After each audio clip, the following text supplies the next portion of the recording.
very sorry about what happened earlier, Attorney Matias. Nahihiya nga kami sa'yo dahil nasasama ka sa mga attacks ni Trixie kay Ino. Hindi nyo naman po kailangan mag-apologize. Sa totoo lang po, may history naman na ng conflict sa pagitan namin ni Trixie. Nakadagdag lang ho na abogado ko ni Ino. So where did you disappear to? Pagkatapos ng kaguluhan kanina. Sinamahan ko ho si Nanay Chato, yung tumulong po sa akin. Actually, gusto ko nga po kayong kausapin tungkol doon. Humihingi po kasi ng tulong si Nanay Chato sa akin. Biktima ho ng domestic violence yung anak niya. Ipagpapaalam ko sana sa inyo kung okay lang na i-handle ko yung case na isasampa niya sa manugang niya. No problem, Attorney Lilet. As the new legal officer of the foundation, magandang opportunity yan para makatulong tayo sa tao. Thank you ho, CRD. Kay Lorena. Mauna na po ako. Okay.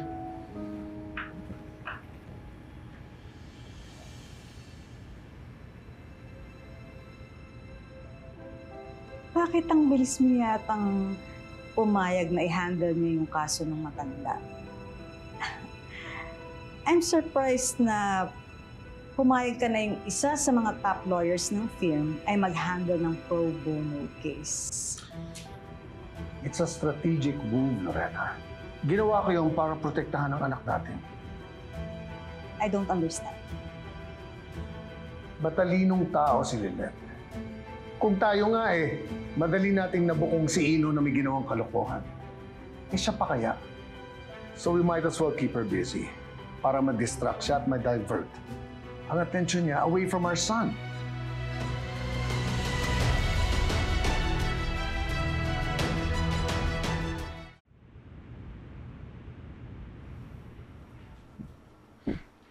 Dad, dapat nagpapahinga ka na.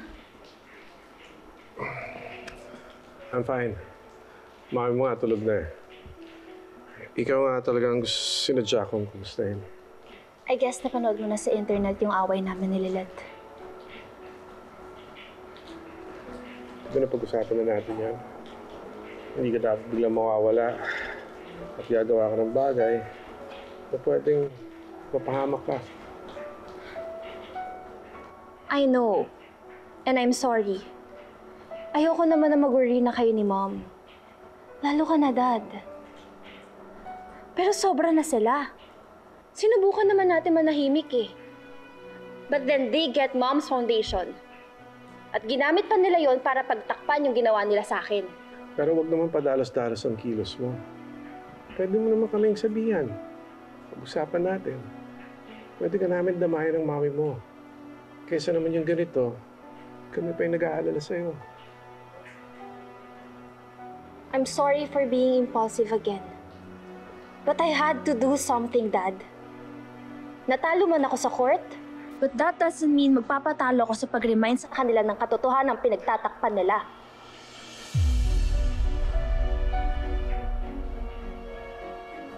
I'm sorry, Trixie.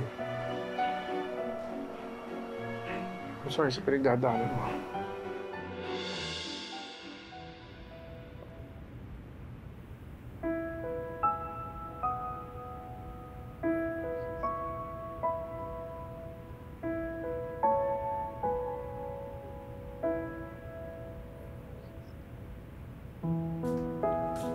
Inimplak na ng kape.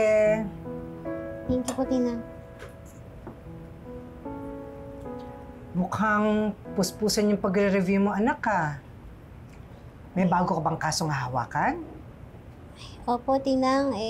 Gusto ko pong paghandaan ng mabuti to kasi sobrang importante po sa akin yung kasong to eh.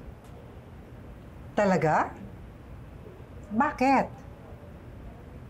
Nakaka-relate po kasi ako dun sa pinagdadaanan ng kliyente ko tsaka nung anak niya.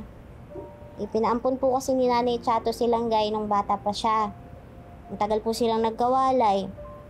At ngayong nahanap na po ni Nanay Chato silang gay, gusto niya na pong ipagtanggol to dun sa mapang-abuso niyang asawa para magkasama na po ulit sila. Ay, Tinang, bakit ko ba kinikwento sa'yo? Bawal nga pala. Pero kasi Tinang, di ba, may pagkakahawig po yung pinagdadaanan nila sa kwento ng buhay ko. Ang kaibahan lang po, pinalikan ni Nanay Chato si Langgay. Nagsisihan niya yung nagawa niya at hindi siya sumuko hanggang sa mahanap niya ulit si Langgay. Malay naman natin. Miss na miss ka na rin ng totoo mong nanay. Baka gusto ka rin niyang makita.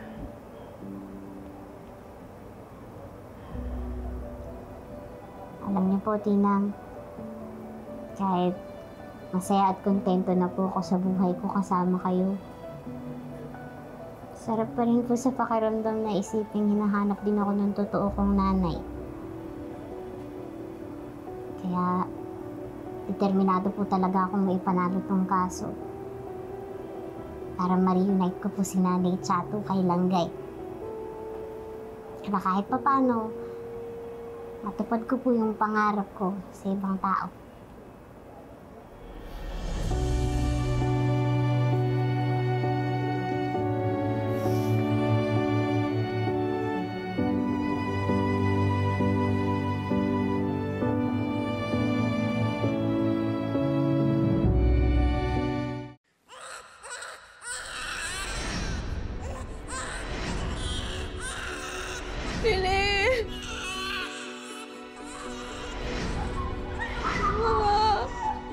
Mom, gising!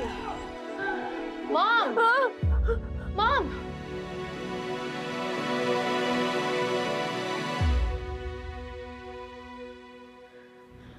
Thank God you're awake. You were having a bad dream.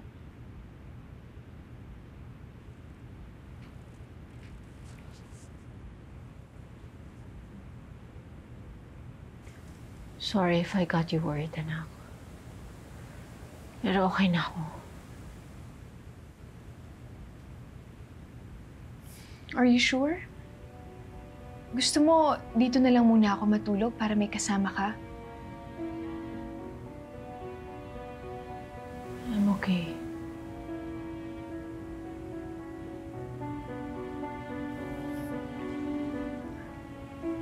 Kanina habang binabangungot ka, you were calling out the name over and over again. Sino si Lily?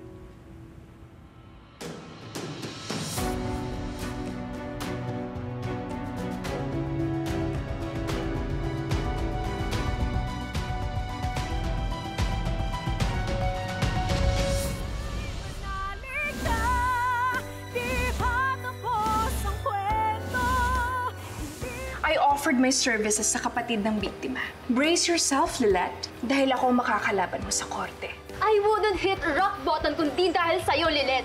You must be Trixie Engano, Attorney Aira Simmons. Itong bagay sa'yo. Parang kulang pa eh. Yan! Yan! Yun yung bagay sa'yo, Lilith. I think it's better na hindi mo muna siya kausapin. Tagal ko nang hinihintay ito. Patatagaling. Kailangan ko na malaman ng totoo.